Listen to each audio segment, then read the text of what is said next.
Dang, it's foggy out here. All right, gentlemen, time for a Jeep update. Good morning and welcome to another video, guys.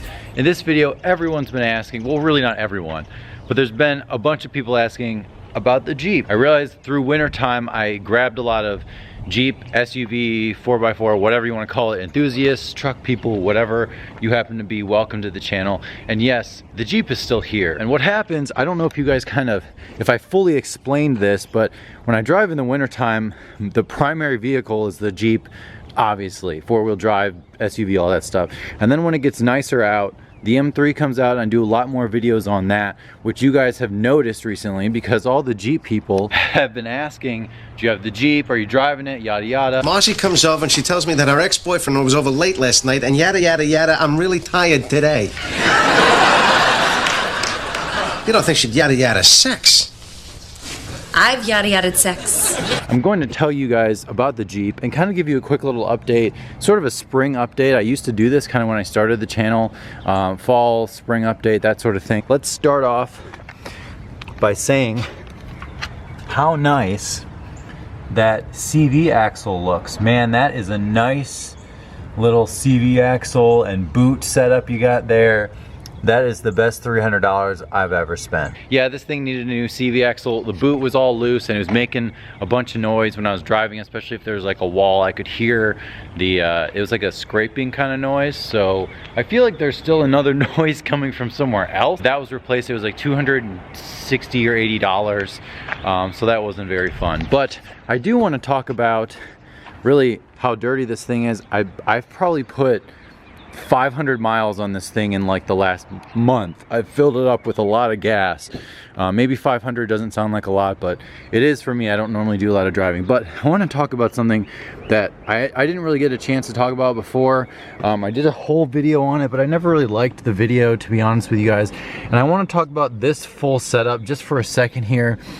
This to me is like the most aftermarket way you can possibly do something, kind of pretty much, because my unit, as you can see, this is a Pioneer NEX 2330, and the cool thing about this thing is it is a full Apple CarPlay, full touchscreen, steering wheel controls, Bluetooth. I have my little speaker here, so it's a Bluetooth phone. It has every single thing you can ask for. This screen tilts up and you can put CDs back there, and you can actually tilt it up just on its own if there's a glare or whatever there happens to be. It's a really, I mean, it's like a, I don't know, $400 or $500 unit, but so worth it. And it's definitely pushing, you know, more power to the speakers, which I have the Boston acoustic system. So I want to tell you guys that this piece, I don't know if I fully explained this, but this has a big seam right here. And what I did was I actually bought a khaki colored, you know, unit, this whole unit, a navigation unit, and my vehicle never had navigation. It had like the bunny ear things for the knobs, and it was just kind of like a small unit. So when I bought this, I still had those ugly things. So what I did is I took the whole bracket out, and I actually just bought from eBay a, you know, navigation base. So when I go to sell this car, I'm gonna sell it, probably, I'm gonna say yes to navigation, but it was never really spec'd with navigation. So that's what's kind of funny is like, but it looks perfect. I mean, it has just kind of like a dual hump, and the only time you can really tell, if you even know, is there. So that's really what's special about it. And as far as anything else in here, I would really like to wrap this wood. I don't really know, it will be really easy because I think you just pop that piece out pretty much. Guys, comment below if you have a preference. I mean, I kind of like carbon fiber just because it's not going to scratch that easily, but it doesn't really make sense in this vehicle. Like, it's fake and it just doesn't really make sense. So I don't really know what color I would wrap it. The other thing, so this dust cover busted off. It doesn't really matter. It's just little, make it look nicer. Unfortunately, it's like connected to this whole unit, so it's a huge pain in the ass, and I tried to fix it a few times and it kept breaking again. So that will be fixed. It's not a mechanical essential part of the vehicle that I would say. And I guess that's really it for the interior. I mean, everything in here is really good. The seat is getting a little bit more worn over there. I have to do really some true leather care, leather cleaner. I mean, this thing gets You know, I have a sweaty gym butt. I don't put a towel down usually, and it's just, you know, it just gets beat up. So that's kind of the point of this vehicle. But that's it. I mean, it's pretty clean, you know, just kind of all around. So this is kind of my prized, I wouldn't say possession, but really one of the best mods I did. Being in the cabin of this thing is so much nicer when you have full control, Bluetooth, CarPlay, all that stuff, but I really love it. So if you have any questions, just hit me up on Instagram. It's kind of, I wouldn't say a hack job, but like you had to buy this separately, and then you had to buy the bezel, and then you had to buy this, and you had to make sure you wired it right, and you had to splice all the wires. So it was a project, but it was definitely absolutely worth it. Worth the $500. And the wheels are holding up. That is a bronze plasti dip. So you do a black base. So I had chrome wheels, which is the same color chrome as that. I had a black base that I did, which is black plasti dip, and then I just did the bronze, whatever color. And it's kind of like a faded look, because it's not fully even, to be honest. Obviously you can tell. And that's just dirt around here. This is just literally from driving to Cleveland. I was in Parma, probably one of the worst roads I've ever driven on. I can't even imagine driving a car there, let alone an M3 or something. But I think these wheels will be satin black very soon. I'll do like a full wash, take them off, and just spray them satin black and throw them back on. I wanted to get aftermarket wheels, but lots of expenses lately, guys, so I don't think that's gonna happen anytime soon, to be honest with you guys. This bed liner on this bottom trim here is holding up just fine, and I wrapped this black, which is holding up just fine. Suspension is great. I did Bilstein 4600 shocks a while back, so those things are really great. Spacers are still in. Like I said, that CV axle up front I had to do, but everything else, I mean, I'd like to black this out. This thing has saved me a bunch of times from people parallel parking, so they have to say goodbye to their grills when they hit me from the back. I guess that's really it. Roof basket is staying. Mechanically, this thing is good. I would say overall, like the transmission, I don't know if it's just because it's old or it's a big, you know, a bigger, older SUV. But it seems, I would say a little clunky, and I don't know if that's just because usually when it's cold it's a little more clunky, and when I start driving it's really no big deal. But I don't know if I'm worried, but you know, I am planning to, you know, eventually move and do all this stuff, and after I kind of settle down, I guess, and eventually, I mean, it'd be nice to like buy a condo or something and have my own space. I might be eventually trading this in for, I have no idea what, not a Raptor, I just can't afford it. And really in the distant future. That I think is kind of a general update. I mean, I do have a lift on this thing. I have cowl, the front sort of wind deflector deleted. I just took it out. There's like 5 different little twist plastic things. I did get the grill. I got the gloss black grill. I think I'm gonna do like LEDs in here in these fogs because it won't make a big difference. I would love to do LEDs in the low beams, but I've seen a lot of videos on the projection, so it's brighter but they don't project as far.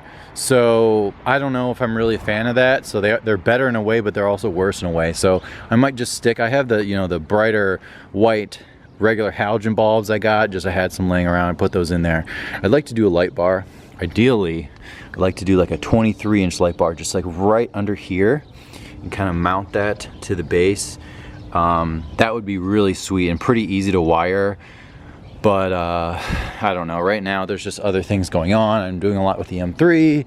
I do have spacers, and these are Nitto Terragrappler G2 tires. These are amazing.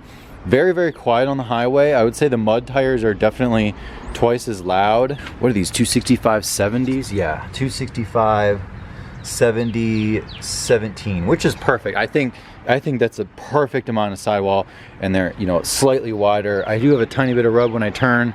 If you guys are curious, I'm kind of all over the place. Here's something totally random. Also comment about. I'm actually going to the First Cars and Coffee in Columbus, so if you follow me anywhere on social media, oh, there's my detailing bottle. I'm surprised that girl didn't run it over. Shoot. I have to do a video on this, by the way, because this stuff is amazing. Not this stuff, but let's see.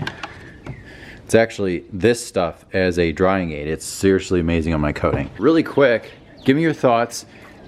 As far as lights back here, I really like, if you guys Google like auxiliary LED reverse lights. So the tinting is pretty dark in the Jeep, and when it's in a parking garage and it's at night and it's dirty windows, it's like really hard to see out, I'm not gonna lie.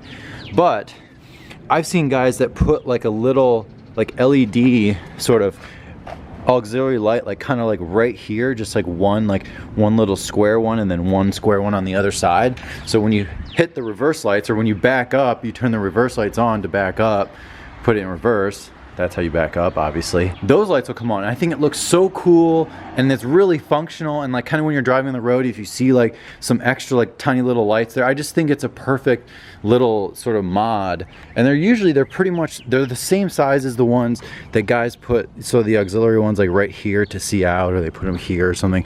I would like to do a light bar, but it's just a lot. So maybe I'll figure out how to mount that. But that is a quick little update, just a spacer lift, very basic.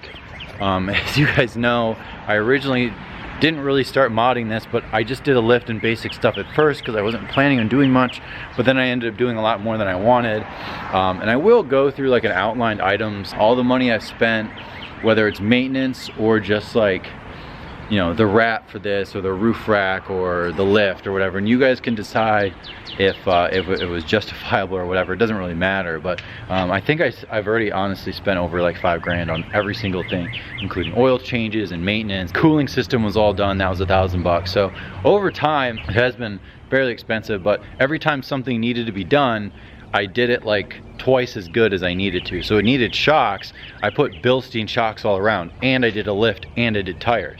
So I spent a few grand more than I really needed to, but I don't feel embarrassed driving this thing around. I mean, you know, the bronze wheels are pretty embarrassing, but besides that. So that's gonna do it, guys. Let me know what you think. A quick update for all you Jeep people. I'm not doing this to shut you up, but I do like to sort of, it's a good reminder when you guys ask questions, because I know that you're interested in the channel and you're interested in the content and all that stuff. So it does mean a lot, and I do see those comments, because I did see a few people in the last few videos asking questions. Where's the Jeep?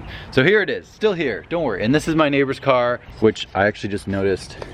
I know he doesn't watch my videos, but his window is held up with a doorstop, so that's kind of cool. I will see you guys next time. Stay tuned.